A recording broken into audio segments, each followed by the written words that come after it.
Hoje nós vamos abordar sobre as atribuições da polícia, as atribuições de polícia dada à GCM e também vamos falar sobre revista íntima nos presídios.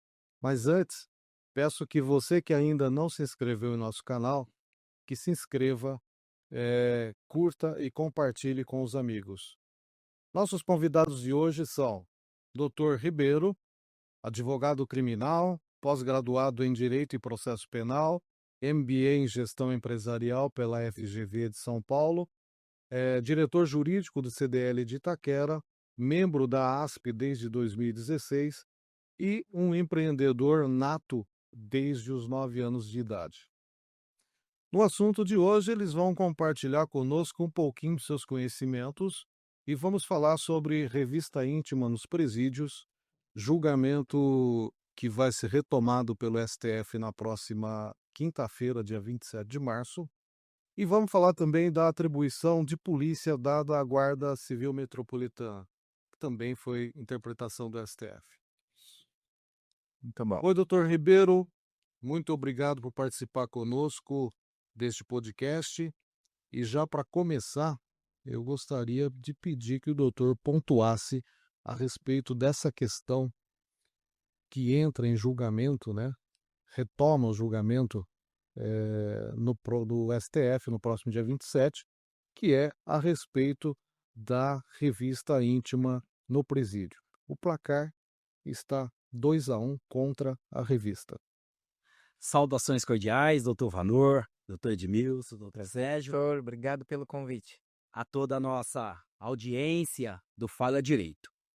Já foi feito o convite para vocês se inscreverem. Isso. Olha, a revista íntima nos presídios, eu entendo que é algo necessário, desde que seja feito com técnica, com qualidade, dentro dos parâmetros legais. Sim. Exatamente porque outrora você via dentro do presídio pé de maconha, celular, fuzil, facão, fogão, geladeira. Peraí, Exatamente. me ajuda. Me ajuda. E aí é necessário responsabilizar tanto o gestor, que às vezes coloca uma máquina que radiografa, né? Que vai fazer ali Sim. o raio-x. E ele deixa o scanner, tá? E aí ele não conserta essa máquina porque ela quebrou, porque uma máquina, assim como qualquer outra coisa, ela quebra. Certo. Agora, a questão é, a visita íntima, e por que nós falamos íntima? Porque em alguma medida, e sobretudo mulheres, esconde na cavidade genital, Exato. geralmente, droga, Exato. mas também aparelho de celular, uma peça ou outra de arma, e isso precisa também ser evitado. Então veja, se o scanner, se a máquina de raio-x for suficiente, não há necessidade desse toque. Certo. Se você for para países mais avançados, o toque às vezes mal existe no cumprimento, quanto mais na revista íntima. Exato. Então eu entendo que a revista ela é necessária. A revista íntima ela é necessária se o poder público, o executivo, porque os presídios é órgão que pertence, que está na hierarquia do poder executivo. Então, a visita íntima feita manual, ela só vai ser necessária se o poder executivo for incompetente para colocar uma máquina. Exato. E se essa máquina quebrar, de novo, o poder executivo precisa ser competente para poder consertá-la. Num primeiro momento, para a primeira pergunta, essa é a forma como eu me posiciono. Certo. Sem querer criar polêmica, né, doutor? Mas a gente acaba criando, porque Fala direito não é de polêmica, não tá? é polêmica. Aproveita você, essa câmera é a minha? É. Aproveita você para comentar se o doutor Valor tá querendo polemizar aqui essa bagaça. A revista íntima,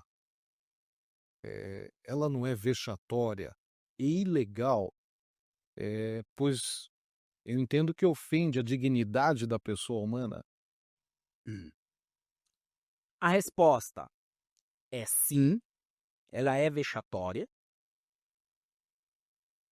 Ela pode ser ilegal porque necessita de lei específica regulamentando, e Certo, nós somos técnico do direito. certo. Contudo, porém, todavia, é uma necessidade. Exato. É uma necessidade. Veja, 90% das mulheres que fazem visita, 90%, e essa pauta está lá no Supremo, Uhum. são pegas por conta da revista íntima. Não é por conta do que olhou a bolsa. Porque ninguém leva droga, arma, aparelho Na de bolsa. telefone na mão, no bolso, na mochila. Não, não leva. Inclusive, Então, ele nós for temos. rosa, ele vai introjetar. Você pensar em alguma medida, por exemplo, alguns produtos, sobretudo sintético, que sai de um país para o outro, é no estômago, Certo, às vezes na genitália. certo. E aí onde é que é pego isso? No raio-x. Ainda assim, dia desses, eu no aeroporto, o vigilante falou: olha, de alguma forma você passou 2 vezes no raio-x e está apitando. Você me permite eu fazer uma revista pessoal? Tudo bem, vamos embora. Bora. Então, eu nunca, vamos dizer assim, óbvio que eu sei qual é o limite, Aham. eu sei até onde eu vou permitir. Sim. Tem pessoas que simplesmente vai se apoiar nessa tese, é ilegal, é vexatória, não vai querer permitir a revista, e aí eu já vi advogado ir por esse caminho. E Ele estava com uma presilha igual essa que eu estou usando, sim. e aí estava apitando. Ele não quis tirar. Ele falou: não, é minha ferramenta de trabalho. Eu falei: doutor, com devido respeito, o senhor vai ganhar os seus honorários se o senhor conseguir despachar, se entrevistar com o seu cliente. Se o senhor voltar, for para o habeas corpus, mandado de segurança, seja lá o recurso jurídico que o senhor queira manejar, de repente o senhor não ganha, porque o senhor não se entrevistou com o seu cliente. O Exato. senhor tira a presilha e vai ser feliz. Então, eu sou da tese que existe a necessidade de se regulamentar, mas também existe a necessidade do poder executivo ser competente na plena acepção do termo.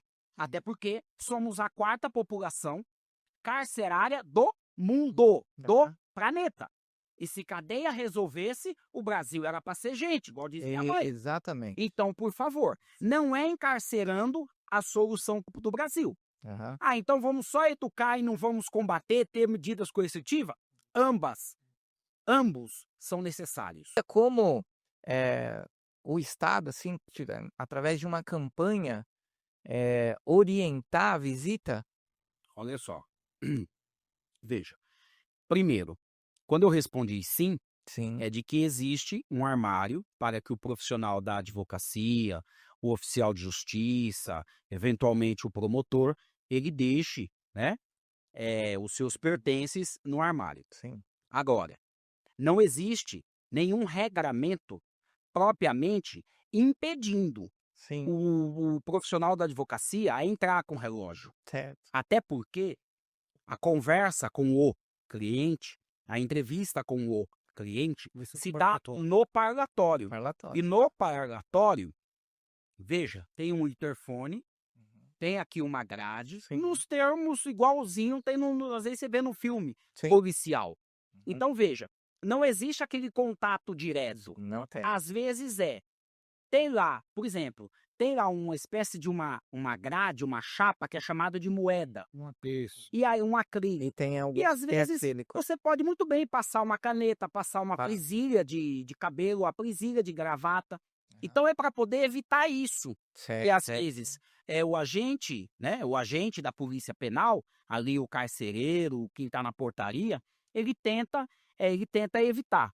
O X da questão é, ele vai dizer que ele tem uma portaria administrativa.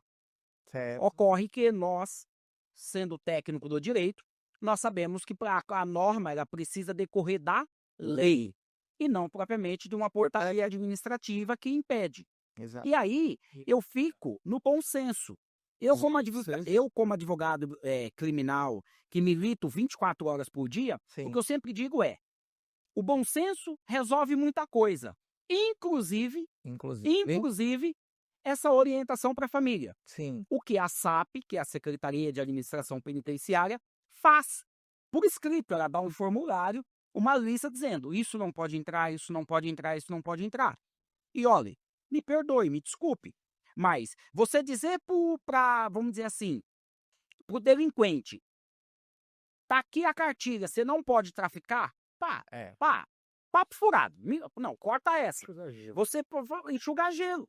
É. Você fazer uma campanha na televisão, ao invés de você fazer uma campanha educativa para a criança ir para a escola, você dizer para a mulher do preso: ó, não é para levar droga, não pode, não leva celular, não leva um 38, uma peça. Aham. Não, por favor. E veja, por favor, eu não estou dizendo aqui, eu não estou generalizando. Eu estou Sim, falando sim, dos sim. casos específicos.